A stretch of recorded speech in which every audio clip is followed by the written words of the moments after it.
안녕하십니까. 황태순 TV의 황태순입니다. 오늘 2020년 4월 12일, 4월 15일 총선까지 이제 3일 남았습니다.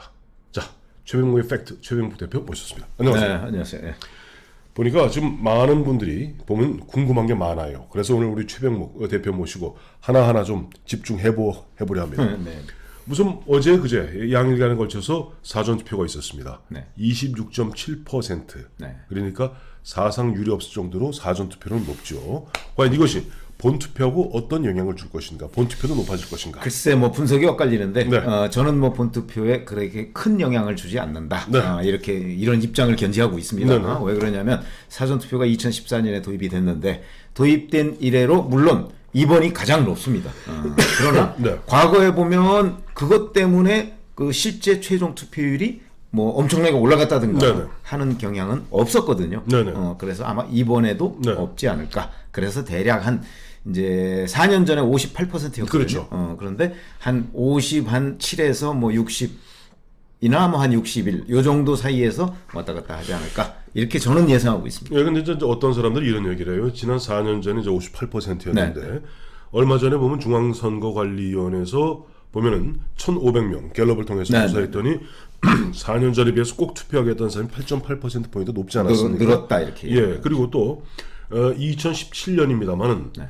대통령 선거 당시에 사전 투표율이 26.1%인가 돼요. 그래요. 맞아요. 그런데 본투표 최종 그 투표율이 77.2%. 예, 77%니까 그렇다면 이번에도 그 26.7이면은 네. 최소한 58 우리 저 최 대표 말씀하셨던 그거보다는 훨씬 뛰어넘는 뭐 그런 거 아닌가 하고 그렇죠. 네. 그런 생각을 가질 수가 있는데 네네. 사실은 그 우리가 지금 기억을 못 하고 있어서 그런데 2012년 대선도 네네. 꽤 높았습니다. 네. 75.8%였어요. 예. 그렇게 본다면 네. 사실은 대선이 총선보다 훨씬 그 높죠. 투표율이 높아요. 예. 그러니까 2012년 대선과 2017년 대선이 네. 투표율이 그렇게 큰 차이가 안 나요. 그렇습니다. 그런 걸 보면 네. 제가 보건대는 2012년에는 사전투표율이 없었거든요. 그렇죠. 사전투표가. 예. 제가 보건대는 그건 총선과 대선의 투표율 차이지. 네. 아마 이번 그러니까 2017년 대선이 77.2%라고 해서 네네. 이번에도 또 뭐 거의 하여튼 뭐 7%까지 가는 네. 이런 일은 없지 않을까 그냥 조심스럽게 네. 전망합니다. 예, 근데 저 보면 재밌는 게 어제 보니까 26.7%라는 경이적 기록을 세우고 나니까 네. 양당 공이 자신들한테 유리하다고 서로 주장하고 있어요. 민주당은 민주당대로, 또 통합당은 통합당대로. 그러니까 이게 이제 자 최종 투표율이 몇 %가 될 것으로 예상이 되느냐에 따라서 네. 유불리가 갈려요. 네네. 저 같은 입장에서는 네. 아무한테도 유리하거나 불리하지 않다. 네. 이렇게 해서 왜냐하면 어차피 핵심 지지층이 네. 가서 투표한 것이고 네네. 그 다음에 코로나19 때문에 네. 4월 15일 날 굉장히 투표소가 붐빌 것이다. 예. 그러니까 미리 분산 투표를 하자. 네. 이런 사람들이 주로 간 것으로 저는 해석을 해서 예. 최종적인 투표율이 큰 차이가 없을 거라고 없을 보고 것이다. 있는 입장이고 예. 예를 들어서 그게 아니고 네. 정말 뭐 샤이 보수가 폭발했다든가 네네. 아니면 뭐 이쪽에서 무슨 젊은 층이 대거 사전투표장에 나갔다든가 네네. 이렇다면 이제 그거에 따라서 유불리가 갈리겠죠. 근데 저는 그런 입장은 아니다. 최 대표, 근데 샤이 보수의 존재를 어느 정도까지 믿으십니까? 저는 뭐 사실 한 2%포인트 정도를 2%, 믿습니다. 2%. 예. 왜냐면 그거는 제가 기자를 해가면서 네. 그냥 그동안 이제 한국갤럽 여론조사 기준으로 네네네. 이제 대략 한 2% 정도가 샤이 보수가 있지 않나 이런 네. 생각을 하는데 네. 요즘에는 뭐 보면은 워낙 이제 여론조사가 널뛰기를 하니까 맞아요. 널뛰기를 예. 하니까 예. 제가 여론조사 기관 대표들한테 물어보니까 네. 그 사람들은 대략 그러니까 샤이 보수면서 이제 지금 미래통합당이 야당이잖아요. 네네. 그럴 경우에는 뭐 한 5% 정도를 보고 있더라고요, 그 사람들은. 이제 그 여론조사 기관의 이제 책임자급들이 대략 한 5% 샤이 정도를 보수. 미래통합당 지지에다가 플러스를 하면 네네. 아마 지금 현재의 지지일 것이다라고 주장을 하는데 네. 저는 그것도 믿지는 않습니다만. 그래요. 저도 여론조사 별로 안 믿습니다만 저 여론조사 말씀하셨으니까 지금 여론조사하면 뭐 저희 뭐 대학 동기입니다만 유시민 동문을 생각하지 않을 수가 없어요. 180석 180석 얘기했죠. 보니까 지금 자기들은 좀 민주당에서는 조심스럽게 뭐 147 정도 얘기하고 있는데 그게 최저다 이렇게 얘기하고 있더군요. 최저입니까? 최저. 이거 목표치가 아니라 최저랍니다. 청자 여러분, 지금 민주당, 그러니까 유시민 말이 맞는 것 같아요. 자신들이 보았을 때는 최저, 아무리 못해도 진짜 거꾸로 매달아도 147석을 받을 수 있고, 그건 저 민주당 플러스 더불어시민당 아, 그렇죠. 네. 더불어시민당, 그거는 이제 대략 열린민주당까지 계산한 거고, 예, 예. 거기에서 이제 정의당을 뺀 거예요. 네네. 그러니까 정의당 포함하면 180석 될 수 있죠. 네, 180 될 수 있다. 될 수 있다는 게 자기들 주장이죠. 주장이죠. 예, 유시민 이렇게 주장하는데 이 대목에 대해서 지금 두 가지 반응이 나옵니다. 첫째, 민주당 내부에서는 핵심 당직자들이 펄쩍 뛰어요. 네. 아, 이러시면 안 됩니다. 네네. 이제 우리 정치부에서 오랜 거의 기자생활 30년 정치부만 하셨잖아요. 네, 네. 오만방자한 정당 좋아합니까? 그렇죠. 아니, 그러니까 그런 점에서 본다면 네네. 유시민 이사장이 뭐 천기누설을 했는지 네. 어떤지는 잘 모르겠는데 네네. 유시민 이사장이 일단 180석 얘기를 한 것으로 봐서는 네. 유시민 이사장 말은 많이 틀리잖아요. 그렇게만 말씀드리겠습니다. 그래요. 유시민 이사장. 근데 사실 또 하나 있어요. 네. 지금 이제 아까 보면은 이제 샤이 보수 말씀하셨다는데 네. 샤이 보수의 특징이 뭡니까? 흔한 얘기로 결기가 좀 부족하다는 게 샤이 그런 게 보수입니다. 있죠. 그러니까 나서기 싫어하고. 나서기 싫어하고 샤이 보수라는 게 그죠? 근데 이 분위기가 야 지금 뭐 유시민 이야기대로 180석 아니 그것도 깎아서 180석이라는 듯이 들리는데 네네. 어쨌든 그래서 이거 완패한다. 지금 거기다 보면 아침 KBS, MBC, SBS, 연합뉴스 TV, YTN, 그다음 TV조선 빼고 채널 A 빼고 JTBC 뭐 쭉 나오는 거 보면 하루 종일 나오는 게 보면 모두 보면 민주당의 압승인 그런 여론조사 결과 즉 4월 8일까지 한 네네. 이게 깜깜이 선거 기간 중에 계속 그게 반복적으로 나오거든요. 나오죠. 그러니까 샤이 보수한 네. 이 사람들이 보면 이른바 용기를 잃고 전의를 상실하고 네. 투표장에 안 나오려는 그런 기색이 역력한 거 아닌가 하는 걱정이 그래서 돼요. 예. 그래서 사실은 제가 네네. 저도 이제 유튜브를 해가면서 네네. 4년 전 걸 찾아봤어요. 네네. 저도 그때 물론 이제 저 월간조선에 있었습니다만 네네. 찾아봤더니 4년 전에도 똑같았더군요. 그 무슨 4년 말씀이세요? 전에도 네. 여론조사기관 주요 여론조사기관 5개 대표들이 5대 기관 5대 기관이 사실 모여가지고 이제 어느 신문의 그 집단 인터뷰에 그 네네. 반응을 했더군요. 네네. 거기서요 대부분 네. 그 당시에 여당은 어딥니까? 새누리당. 새누리당이죠. 네네. 여당이 160석, 160석. 160석을 가져갈 거라고 예상을 했더군요. 아, 4년 전에도. 4년 전에. 그런데 지금 여당은 어디예요? 민주당이잖아요. 예, 예. 근데 지금 이 여론조사기관 대표들이 지금 민주당이 압승한다고 지금 대략 그렇게 얘기하고 있는 거잖아요. 그렇죠. 또 그거 보고 유시민 그다음에 보면 이제 이근형 이근형 전략기획본부장 같은 사람들도 보면은 조심스럽게 이근형 씨는 147석 가르고 가르다고 최저. 글쎄 그렇게 얘기하니까 네. 뭐 사실 뭐 저희도 그게 아니라고 딱 이렇게 들이댈 과학적 근거는 없습니다. 네네. 없지만 네. 저희는 그냥 경험적 근거죠 일종의. 네네. 여론조사 기관들이 되게 많이 틀리고 네. 여론조사 기관들은 항상 여당인 우리 편 여당 뭐 이런 식의 개념으로 접근을 하다 보니까 늘 여당이 압승한다 뭐 되게 그 한 4년마다 한 번씩 그렇게 얘기를 그렇죠. 하더라고요. 그거 왜 그래요, 근데? 아니 그게 잘 네. 아시지만 여당은 정권과 같은 네. 편 아닙니까? 그러다 네. 보니까 각 정권에서 눈총을 주면 여론조사 기관들이 영업하기가 쉽지 않습니다. 저는 그거와 연관이 있다고 제 개인적으로 믿고 있습니다. 예, 그렇습니다. 보면 저도 보면 여론조사 기관에 보면 대표자 또 이 조사 책임자들하고 이제 종편하면서 이런 많이 만나봤더니 그런 얘기를 하더라고요. 실제 보면 자기들로 봐서는 정치 여론조사는 네. 돈이 안 된대요. 그렇죠. 그건 알죠. 돈이 안 되고 실제 보면 아무리 커봐야 여론조사 기관의 한 20% 포션이 그거밖에 안 되고 네. 나머지 기업 마케팅이나 또 정부에서 발주하는 각종 그런 마케팅 뭐 이런 거 있지 않습니까? 그것이 뭐 중앙정부가 됐든 지방정부가 됐든 근데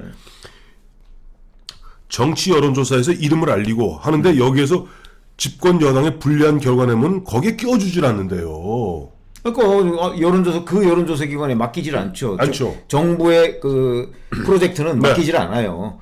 그렇게 되면 뭐 예를 들어서 정확하게 했다고 해서 그러면 그걸 이제 유권자들이 알아줘야 되는데 네. 유권자들은 그 여론조사에 또 돈을 지불하지는 않잖아요. 그렇죠. 그런 것들이 종합적으로 영향을 미치지 않았을까 이렇게 생각합니다.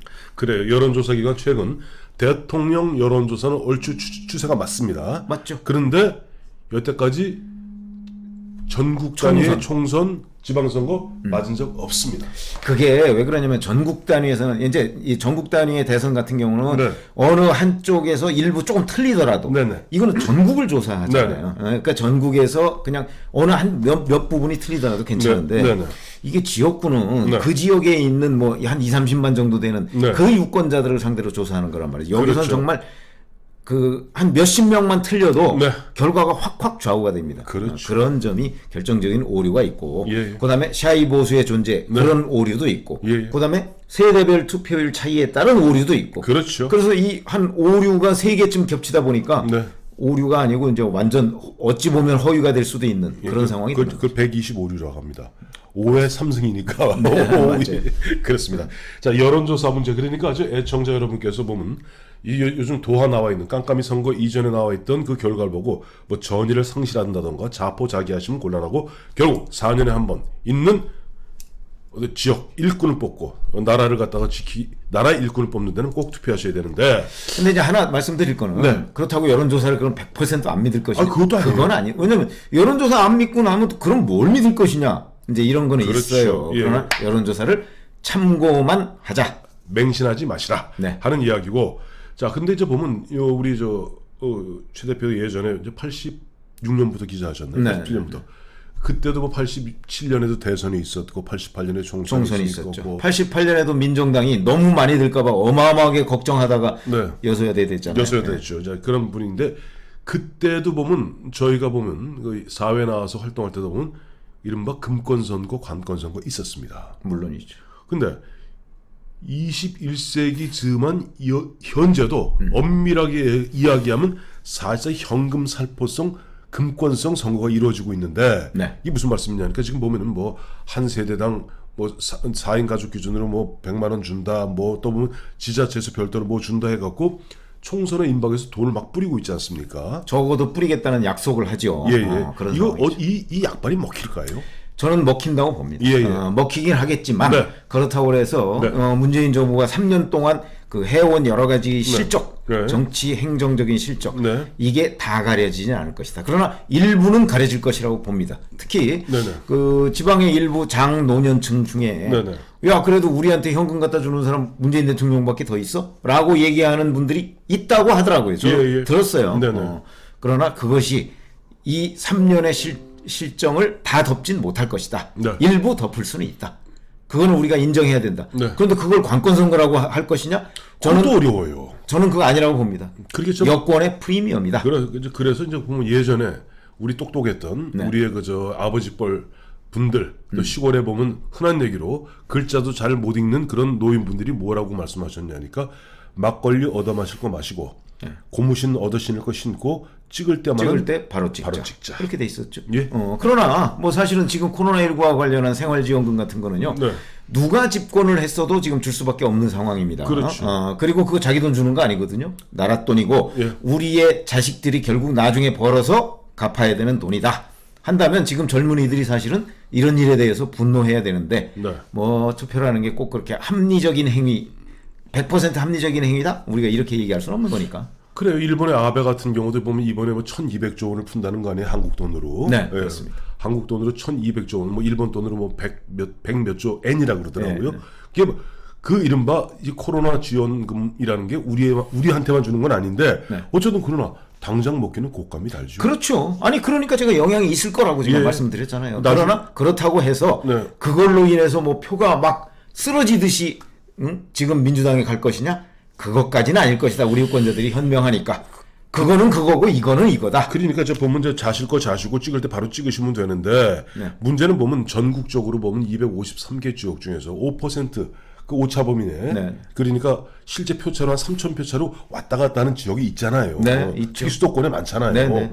그런 부분들에서 결국 지금 보면은 문재인 정부 환한 표정으로 뿌리고 있는 사실 그것도 국민의 혈세 갖고 그러면. 외상으로 끊어 쓰는 거거든 지금. 그러면. 나중에 우리 애들이 다 갚아야 됩니다 그 돈. 그리고 선거 끝나면 네. 그 지금 약속한 거 다 100% 그대로 줄지도 사실 몰라요. 고래요. 아니 왜냐면 재원이 지금 없잖아요. 없잖아요. 자 이런 가운데 자 끝으로 전국 판세 이게 사실 굉장히 어려운 이야기입니다만은 253개 지역구와 47개 네. 비례대표 의원들을 놓고 지금 각 당에 지금 보면 전체적 틀로서는 민주당 같은 경우는 최소 147에서 유시민 같은 180을 이야기하고 그렇죠. 있고 지금 아무래도 지금 미래통합당, 미래한국당이 스스로 열세를 좀 인정하는 것 같아요. 그러니까 그러고 있습니다. 내가 최대 목표치를 한 130여 석 정도로 좀 보는 것 같은데 실제 어떻게 보세요? 글쎄, 저는 뭐 미래통합당이 한 네. 140석 정도는 가져갈 수 있지 않을까 싶은 생각이 들어요. 미래한국당까지 포함해서. 한국당 당연히 포함하는 예, 개념이죠. 예. 그러니까 비례대표까지 포함해서. 네네, 네. 그 근거가 뭐냐면 네. 결국은 이번에 영남권에서 유권자들이 상당히 똘똘 뭉쳐서 미래통합당을 밀어주는 분위기예요. 미래통합당과 미래한국당. 네네. 그래서 영남권이 전체가 65석인가 그렇죠. 65석입니다. 65석 중에 아마 거의 60석 이상을 가져가지 않을까 싶은 생각이 들고요. 예, 예. 그러니까 그게 이제 워낙 덩어리가 크잖아요. 덩어리가 크죠. 경상도 거기다가 60석, 예. 거기다가 이제 충청권, 거기다가 수도권 일부 이렇게 예, 하면 예. 이렇게 하면 뭐 140석 정도 되지 않을까 싶은 게 이제 제 개인적인 계산이고. 네.